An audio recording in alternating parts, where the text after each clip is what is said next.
சின்ன வயசில் school lace கட்டுறதுக்கு அவ்வளோ சோம்பேறித்தனமாக இருக்கும். லேஸ் இல்லாத ஷூக்கள் எத்தனையோ இருந்தாலும் லேஸ் இருக்கிற ஷூக்கு ஒரு தனி ஸ்டைலுங்கிறது இருக்க தான் செய்யுது. இன்றைக்கி வித்தியாசமான ஷூலேஸ்கள் வந்துருச்சு. அப்படிப்பட்ட ஷூலேஸ் கண்டுபிடிக்கப்பட்ட தினம் இன்று. ஆரம்ப காலத்தில் இருந்த காலனிகளில் தோல்பார் பயன்படுத்தப்பட்டுச்சு. அதுக்கப்புறமா பக்கிள் சிஸ்டமில் இருந்த ஷூக்கள் உருவாக்கப்பட்டுச்சு. அப்படி ஒரு சூழலில் 1790 மார்ச் 27 ஹார்வி கென்னடிக்கு ஷூலேஸ்க்கான பேட்டன்ட்டுங்கிறது வழங்கப்பட்டுச்சு. இதில் ஆச்சரியமான விஷயம் என்னன்னா, கென்னடிக்கு முன்னாடியே ஷூலேஸ்கள் பயன்பாட்டில் தான் இருந்துச்சு. யார் அதை கண்டுபிடிச்சாங்க, எப்போ அதை கண்டுபிடிச்சாங்கன்னு யாருக்குமே தெரியாது.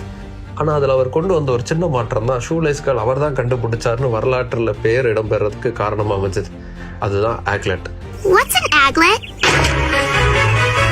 The aglet. Oh, that's what it's called. ஷூலேஸ்களுடைய முனைகளில் பிளாஸ்டிக்லேயோ மெட்டல்லையோ ஒரு சின்னதாக ஒரு அட்டாச்மெண்ட் இருக்கும்ல, அதுதான் ஆக்லெட்.